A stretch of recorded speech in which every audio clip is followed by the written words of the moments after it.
And here we are with the Chapter 2, Section 6, Day 2 notes.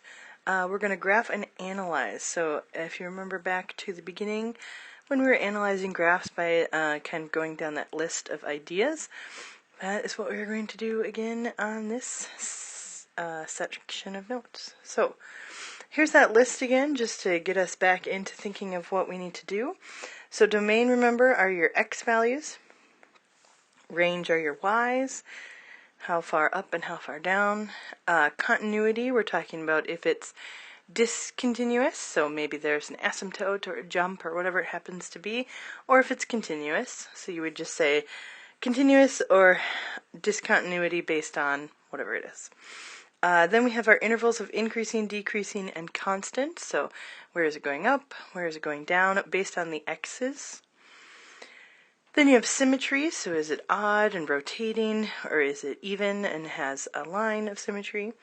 And then we talk about if it's bounded, upper bound, lower bound, or just bounded in general.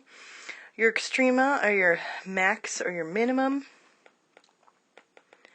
And then, as we were just talking about, horizontal asymptotes are in here. And remember that horizontal asymptotes, if the numerator power is less than the denominator power. Then we are talking about, let's see, the y equals 0. We also have if the numerator is greater than the denominator, and how that actually has no horizontal asymptote. And then the last option is if the numerator is equal to the denominator, and that's when you would either do your division, or you could do the fraction of the leading coefficients.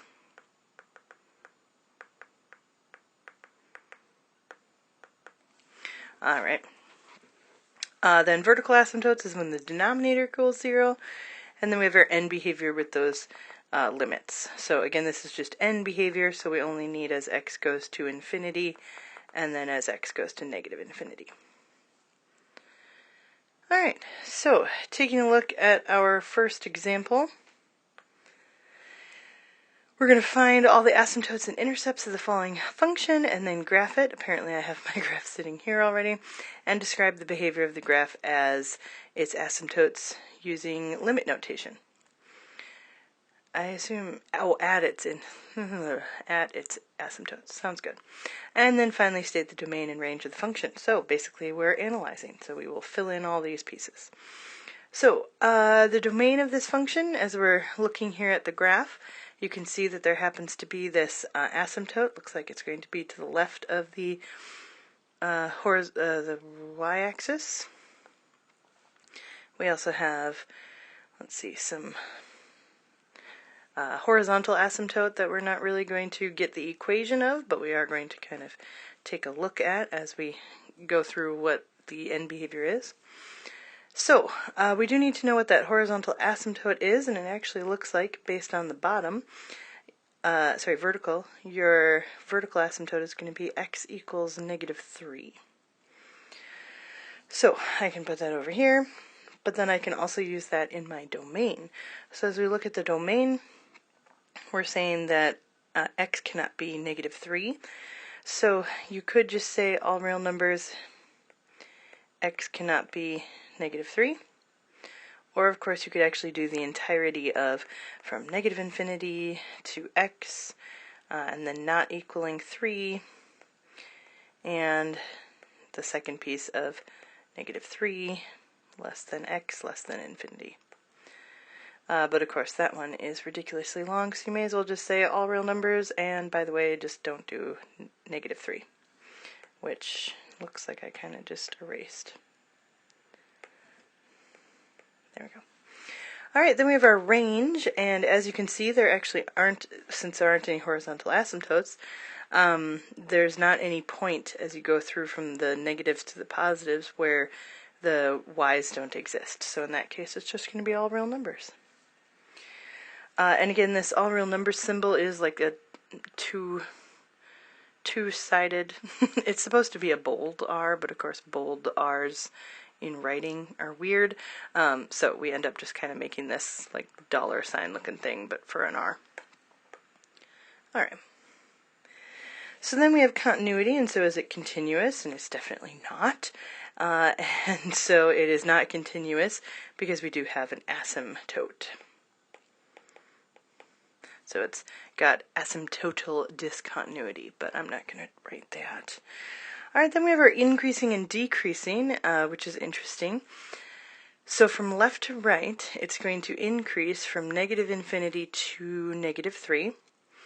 And then it's also from left to right going to increase from negative 3, almost negative 3, on to infinity. So we can just say that it is increasing always, except at negative 3.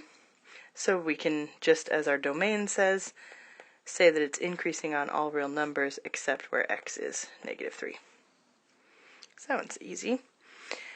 Then we have our symmetry, and so we're trying to figure out how it might rotate, and that's definitely going to be about the point in the middle here at 0, because it doesn't necessarily shift up or down, and at negative 3. So I'm going to say that it has rotational symmetry, and then just to be specific, we can say at negative 3, 0. So if we put our pen there and kind of spun it, it would go back around.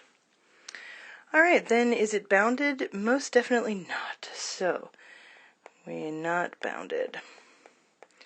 Because it goes up in the range forever, so and down forever, so it doesn't actually have that limit.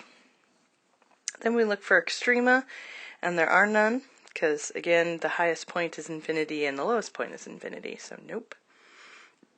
Then our horizontal asymptotes, as we said in the previous slide, we're looking for the numerator and the denominator and if they're equal or greater. So, taking a look at this, we have a power of 2 in the numerator, and that's going to be greater than the power of 1 in the denominator. So, numerator greater than denominator, so no horizontal asymptote, as we of course can see in the image. Alright, and then the last one is your end behavior. So, let's see if I can scroll down now. So the limit as x goes to negative infinity, so that's our left.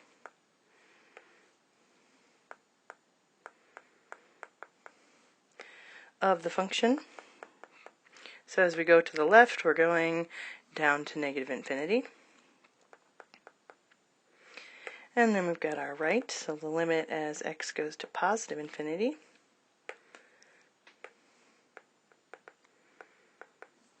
Of our function is going to be up to infinity. Alright, so just taking a look at what they're asking in the problem, if we have all of it down. We found all the asymptotes, yep. We did not find the intercepts, however, so that we do want to find out where it's hitting the axis. Oops, did not want to do that. Where it's hitting the axis.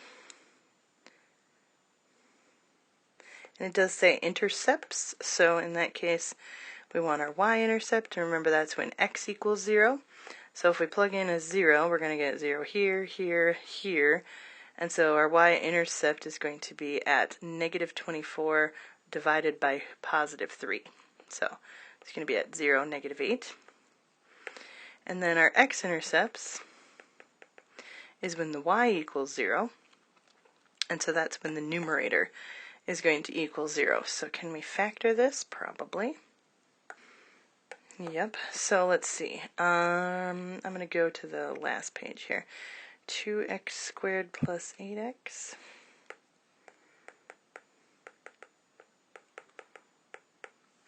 Alright, so if we go ahead and try to factor this piece, definitely take a greatest common factor out first, which will leave x squared plus 4x minus 12. Then we have to think what is going to multiply to be negative 12, but add to be 4. And so the only numbers I can think of are 6 and 2. So let's see, since we need a positive, we're going to do positive 6 and then a negative 2, which means that we're going to have x plus 6 and x minus 2. And then, of course, that 2 way out front. So thinking of when this would equal 0, we're going to need a -6 here and a 2 here. So those are the two x-intercepts. So -6, 0, and 2, 0. Just kind of double checking, yeah, one of them could be there and there. Alright. And then, let's see, then graph it, so it's graphed here. They would mean by your graphing calculator. So when it says graph it, pretty much never with a piece of graph paper, but anyway. And then describe the behavior of the graph at its asymptotes. So we didn't talk about limit notation as it's approaching this -3. So we'll do that as well. So we're going to talk about the limit as x approaches -3 from the left of the function, and the limit as x approaches -3 from the right. So we've got two ideas here. So again, this top one is from the left. So as we come from the left and it approaches -3, we're going up to positive infinity. And then this one is from the right. And so as we approach -3 from the right, we're going to end up going down to negative infinity. Alright, there it is. So didn't necessarily want all of these pieces, but of course if we're analyzing it, we may as well be able to figure out each of these. Alright, so our next example is to find the vertical and end behavior asymptotes of the following, and then sketch a graph with the help of our grapher. So again, these items are very helpful if you're going to be sketching the graph, versus if it says use a grapher, which it doesn't say in this next one, it just says graph it, but this one it does say sketch. So it might be nice to be able to identify each of these pieces without looking at the graph in order to be able to do that freehand if you needed to. So as we walk through each of these, they want you to find the vertical and end behavior asymptotes. So we have our end behavior here. And again, if you want to, you can go ahead and put in a very far number, for instance, negative. So I can say, for instance, -1,000, and see if it's going to be a very large number or a very small number, because then we would know that the function is going to go up or down, and in this case it's going up. And then our other end behavior is the limit as x goes to positive infinity. And that one is going to be negative infinity. Again, you can plug in 1,000 or something. It just seems insane. So how about more like 15, and see if that's a very low number or a high number. Because most of what happens is around the 0 in the middle. So you don't need to go too far to figure out if it's going up or down. Alright.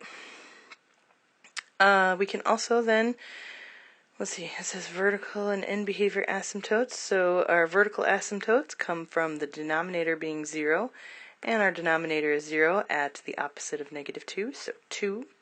So we have a vertical asymptote at 2, and then because of that we would be able to do our vertical asymptote limits. Vertical and end, yeah, so we are going to want to put those in. So the limit as x goes to 2 from the right, and then the limit as x goes to 2 from the left of this function.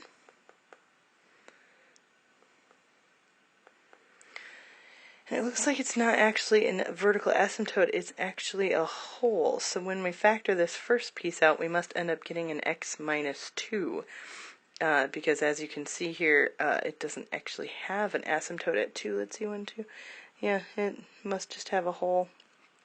So, in that case, let's see, where am I going to factor this? Let's go ahead and factor 2x cubed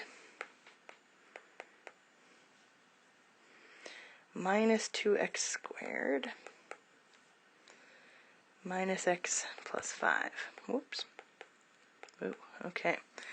So this is going back to factoring by grouping. So if we group each of these pieces, we're trying to find the greatest common factor in both of them. So for this first set, there's a 2 and an x that can come out of both of these pieces. leaving behind 2, nope, an x. And, wait, we'll just have an x squared. How about, yes, okay. So x and 1, because those are the same thing. Alright, and then hopefully, as we factor out a piece in this next one, we'll get x minus 1 as well, which we will not. So let's see. This is not going to be factored very easily.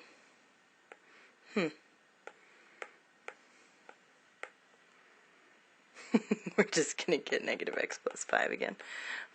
So that's not factorable in that way. So perhaps instead we will long divide. Because we know that perhaps one of the factors is x minus 2. So let's go ahead and divide x minus 2 into this giant thing. 2x cubed. Oh, and I'm going to do synthetic division because no thanks. So we need 2 to go into all the coefficients.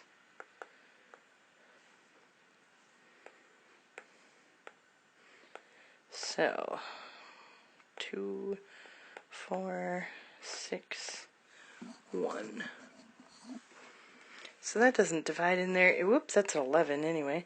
That doesn't divide in there evenly either. So as much as I love this, I at the same time don't love it. Okay, so let me just reread. Find the vertical and end behavior asymptotes. Okay, so x equals 2 is not an asymptote. It's actually going to be probably a whole. What happens if we put in a 2? Well, we're going to divide by 0. Okay, so yeah, a whole. So we're going to say none, whoops, for this. But then we can identify that there's a whole at x equals 2. Alright. So there isn't any of this, because as we approach it, it would approach a number. So maybe we could keep that and just say that it's approaching. What number is it approaching? Let's see. Looks like 4. Alright. So we're going to say that it approaches 4 from both sides. If you go ahead and put like 2.00001 in, you could probably see that it would become 4 very quickly. So I will go ahead and do that just to double check. Alright, figuring it out. I was thinking at -2, which is why I decided to put 4, because if you look over at -2, it's like at 4-ish. Okay, +2, got it. So at +2, there is in fact a vertical asymptote. Jeez Louise, okay, that was helpful. Gotta get my negatives and positives there. Okay.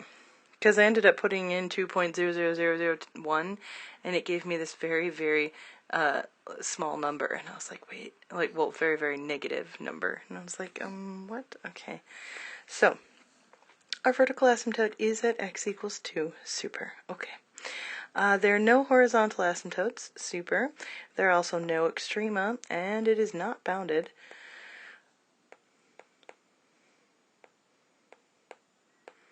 Its symmetry does not exist because this ends up going on forever. If this had an asymptote as well, we could probably find kind of a point of rotation. But because that part goes on forever, it turns out there is no symmetry, which is fine. Then we look for increasing and decreasing, and literally it is just decreasing all the time. There's never any increase there. It's continuous, even though it has an asymptote, but that's because it doesn't pick up again later. And so in that case, we can just say that it is, yes, continuous. And then our range is going to be all real numbers because it goes down and up forever. But our domain is going to be from -infinity to that 2. And of course 2 is going to not be included because it doesn't ever actually reach 2. It reaches very, very close to 2. Alrighty. So, yikes, that was a lot of work. Alright. Let's see, did we answer all of it? Find the vertical and end behavior asymptotes. Yep. And so these ones It doesn't actually ever approach from the, let's see, from the right, because there isn't any going on to infinity from the right. So just from the left, as it approaches 2, it goes to negative infinity. Alright, and then it does say with the help from your grapher, so you can always kind of jump into that. Anyway, alright. Geez, that was a fun little practice. Okay. So, our assignment is going to be that, and unless it says analyze, you don't actually have to do that entire list. But if it does say analyze, then you're going to want the list. Otherwise, you can just go ahead and, like in our previous problems here, just find the list of pieces that they have. So, alright, so hopefully that was helpful. Again, that's kind of why it takes a little bit to end up doing the assignments, because you do kind of have to just jump around and see what you know or don't remember. Alright, we'll have fun with the assignment later.